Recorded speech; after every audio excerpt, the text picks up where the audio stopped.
As Caesar was still engaged in fighting the Helvetians at the Battle of Bibracte, another threat to his rule in Gaul was emerging.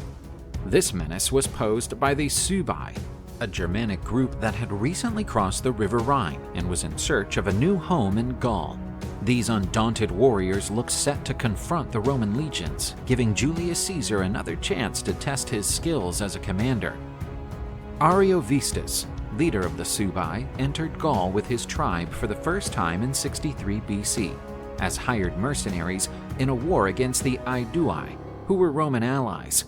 The warriors who Ariovistus initially led went on to play a key role in the battle, contributing to a decisive victory at the Battle of Bibracte. As a response, the Aedui dispatched an emissary to Rome in search of help. At the time, however, the Roman Republic was grappling with the political consequences of Catiline's conspiracy and could not provide the necessary aid. The governor of Transalpine Gaul was given instructions to assist Rome's Gaul allies whenever possible. Also, in 59 BC, the Roman Senate appointed Ariovistus as friend of the Roman people to keep him in check. Ariovistus seized this period to reclaim a third of their land as compensation for having defeated the Aedui. He allowed more of his people to cross the Rhine and settle in these new Gallic lands. By 58 BC, more than 100,000 Suebi had crossed the Rhine and established in Gaul. Ariovistus subsequently increased his territorial demands on the Sequani, who had contracted his services, seeking space to settle more Germanics. He also started to take hostages as a way of pressuring the Sequani and the Aedui to comply with his demands. The situation was getting worse and action had to be taken. While he was in camp at Bibracte, Caesar was paid a visit by a council of Gaul leaders and diplomats, with Diviciacus at their head. While expressing their gratitude to Caesar for his victory, the Gaul leadership asked for his assistance against the Suebi. Although Caesar was willing to help, he encountered a problem. As Ariovistus was regarded as a friend of Rome, he could not engage in war with him straight away. Therefore, Caesar decided to invite Ariovistus to a meeting, but his offer was declined. To solve the situation diplomatically, Caesar sent an emissary to Ariovistus, demanding that he release the Gaul hostages he had captured and cease hostilities with the Aedui. Caesar pointed out to Ariovistus that, if he agreed to these conditions, the Romans would not engage in hostile action against him. Caesar's offer was beneficial to Ariovistus, since, by agreeing to the terms, he would be allowed by Rome to keep the lands he had already conquered from the Sequani without war. Nevertheless, Ariovistus refused again. Meanwhile, the Germans who had crossed the Rhine were authorized to plunder and ravage the Gallic lands as they pleased. Caesar now had solid grounds, since the Senate had handed down a decree authorizing the use of force to protect Rome's Gallic allies. He could make the case that the Suebi posed a threat to Rome's borders, and that Ariovistus had lost his status as friend of Rome by carrying on plundering the lands of Rome's allies. Caesar rallied his legions and headed off to war. Both armies started marching towards Vesontio, the largest Sequani city. This well-fortified and well-supplied town would play a key role in providing their respective forces with resources during the impending conflict. The Romans succeeded in getting there before their opponents, thanks to a relentless march. Caesar used the time in Vesontio to supply his legions and allow his soldiers to rest for a short while.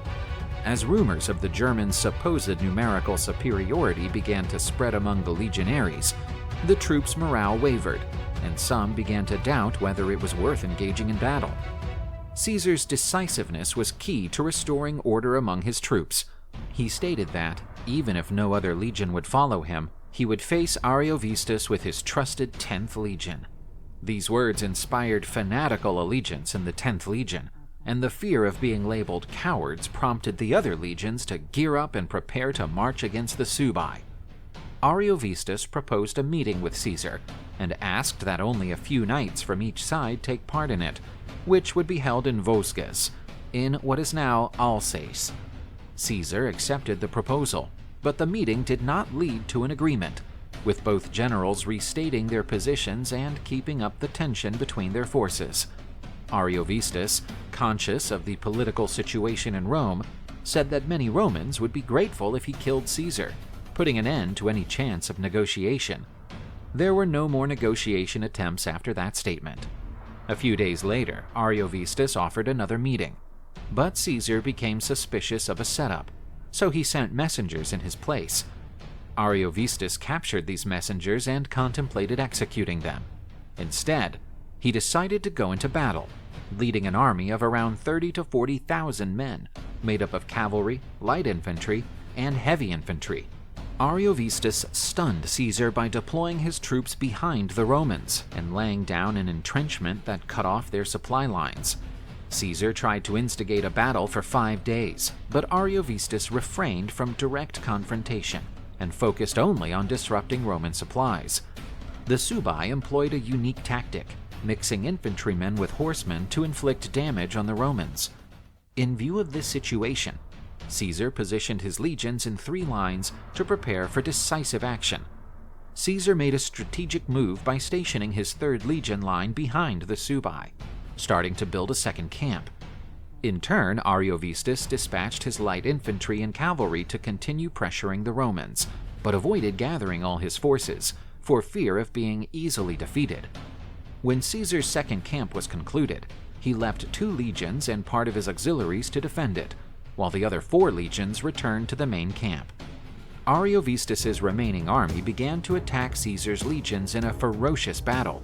Eventually, the Romans succeeded in repelling the attack and even captured some prisoners. They defended the second camp, and during interrogations with Suebi prisoners, Caesar found out that Ariovistus was taking advice from his priests not to fully assemble his forces until after the new moon. This helped explain his earlier approach. Now knowing that strategy, Caesar made preparations and led his legions in an attack on the Suebi camp, while keeping garrisons in his own.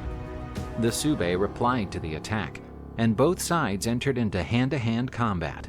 It was an all-out battle, with the Romans resorting to swords instead of spears as the enemy attacked too quickly. Both sides built up shield walls, making it an even fight with no clear winner. While the Suebi were in the majority, the Roman cavalry, led by Publius Licinius Crassus, joined the battle to aid the legions. They did so just in time to prevent the defeat of the Roman left wing, and thus the Suebi were finally defeated, with Ariovistus fleeing with his army back to the Rhine. While the exact number of dead is unknown, this marked another triumph for Caesar in his Gaul campaign. He left Labienus in command to spend the winter with the legions while attending to his duties in Cisalpine Gaul. We'll see in the next video in this series how Caesar's legion's sojourn in Gaul started to look more like an occupation than an intervention. Don't forget to make sure you're already subscribed to our channel. See you in the next video!